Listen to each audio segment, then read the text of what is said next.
This is not the kind of government that was designed by our founders of the country. It's not what was written in the Constitution. We've only had an income tax since 1913. But if you want a welfare state, and if you want to police the world and pay for the defense of Japan and Germany, send foreign aid to the Soviet Union, you not only need the income tax, you need the Federal Reserve to print up the money when the deficit is accumulated. So we think the government should be much smaller. During the next decade, the American people will become poorer and less free, while they become more dependent on the government for economic security. This country is in the middle of a recession for a lot of people. Michigan knows about it. Poor people know about it. The middle class knows about it. Wall Street doesn't know about it. Washington, D.C. doesn't know about it. But it's because of the monetary system and the excessive spending. There's no joke. He is America's last true statesman, and he has actually been saying the same thing for the past 30 years about what our federal government needs to do to serve the people. That is, namely, follow the Constitution. The Federal Reserve credit created during the last 8 months has not stimulated economic growth in technology or the industrial section. But a lot of it ended up in the expanding real estate bubble. This too will burst, as all bubbles do. How could it be that you knew this on the banking committee in 2003 and nobody else did until after the collapse? I certainly think it's about the most foolish policy any government could ever follow, and it leads to the Korea Wars, the Vietnam Wars, Marines being killed in Beirut, sailors being killed in the Persian Gulf. If we want to go to war, and if we should go to war, the Congress should declare it. We don't go to war like we did in Vietnam and Korea, because the wars never end. They're building up this case just like we did in Iraq. Build up the war propaganda. There was no Al-Qaeda in Iraq, and they had nuclear weapons, and we had to go in. I'm sure you supported that war as well. Okay. It's time we quit this. It's time. It's trillions of dollars we're spending on these wars. Afghanistan, how quickly would you bring the troops quick home? As the ships could get there. It really says a lot that the politically aware people in the military, those that are paying attention and engaged in the political process, are supporting someone who advocates an immediate withdrawal. I got twice as much as all the other candidates put together on the Republican side, and even more than Obama got, which tells me that those troops want to come home as well, because they know exactly what I'm talking about. My name is Eric Knowles. I'm an Air Force veteran. My name is Jonathan Schaefer.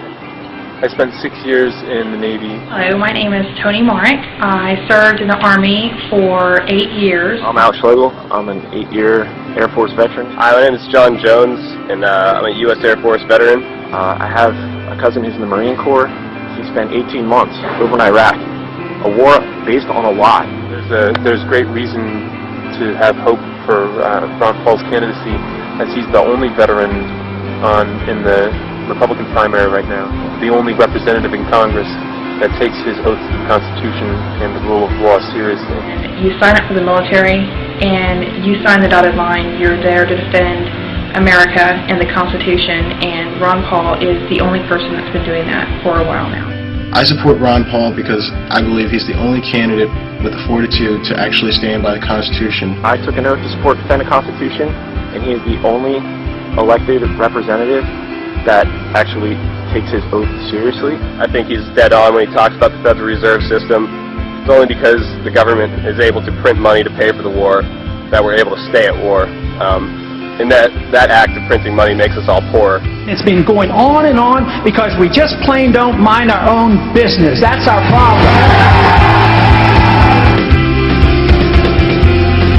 During the last campaign, I knew what was happening. You know, they mocked me for my foreign policy, and they laughed at my monetary policy. No more. President Obama has 42% of voter support, and Representative Ron Paul, 41%. Wow! I see a fantastic movement at the grassroots. This man brings together people of all races, all socioeconomic backgrounds, all political affiliations, because freedom is truth, and truth is power, and we can live and be free in this country if we believe we can. What's appealing about him overall is that he is intellectually honest, and that he obviously has a lot of integrity. Ron Paul is at least not a pander, he's sincere. The reason people are worked up about Ron Paul is because they sense that he's genuine, that he's not a sellout, that he's not taking money to espouse certain positions like 99% of other politicians. The one guy in the field, agree with him or don't agree with him, who doesn't go out of his way to regurgitate talking points or change what he believes to fit the audience he's in front of. You served, as you said, 20 years in Congress, but you're not going to take a congressional pension. Right. As an obstetrician, you never took Medicare or Medicaid for your patients. Never. I'm personally endorsing Ron Paul for President of the United States for 2012. A lot of stuff he says makes perfect sense. Mainstream is moving in the direction that I have been talking about for a long time. And everything he has said has been truth. And a lot of stuff Obama has said has been lies. I will promise you this, that if we have not gotten our troops out by the time I am president, it is the first thing I will do. I will get our troops home. We will bring an end to this war. You can take that to the bank. So does that mean you can tell us today that you will not change the 16-month timetable? I like Ron Paul. I think he's cut from a different cloth than the rest of those people who are, of course, selling their souls to the corporate interests who back them. I believe that abortion should be safe and legal in this country. I will preserve and protect a woman's right to choose, and am devoted and dedicated to honoring my word in that regard. I will be a pro-life president. He came to Austin as a Democrat, and then he ran into Karl Rove, and Karl Rove whispered in his ear, he said, look, you're a good-looking guy, your politics are kind of conservative. It was easy for him to make the switch. They represent the status quo.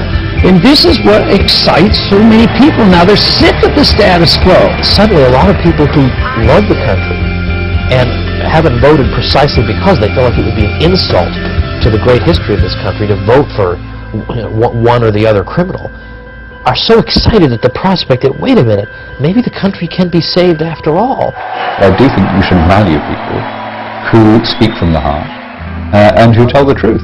And you should also value people who honor the vision of your founders and respect the most sublime constitution devised by human intelligence.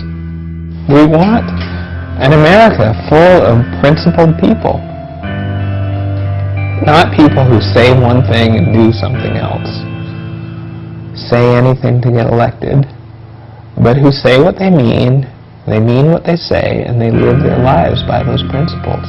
Ron Paul has been consistent for more than 30 years, and he's been absolutely right about the most important issues facing this country today, which means that when he's elected, we can trust that he'll actually do what he says he's going to do, and that what he does is actually going to work. This country is in a revolution. They're sick and tired of what they're getting, and I happen to be lucky enough to be part of it. Don't get involved in these wars. Just bring our troops home.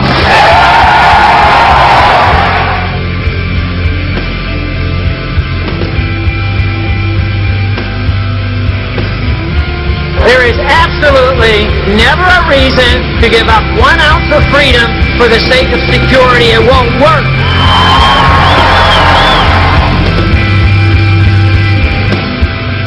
There is no authority in the Constitution authorizing a central bank, which means there should be no Federal Reserve System.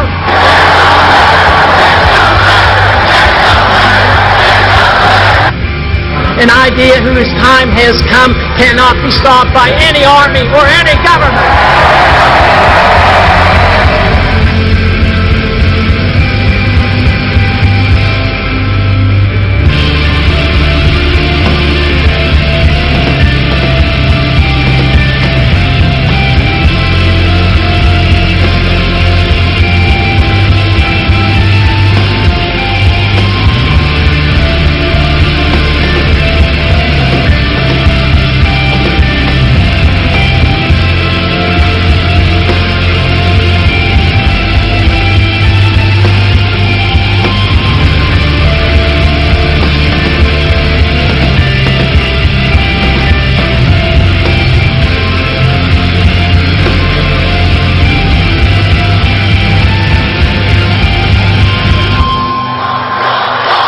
I've been in politics for 35 years. My cause has been the cause of liberty.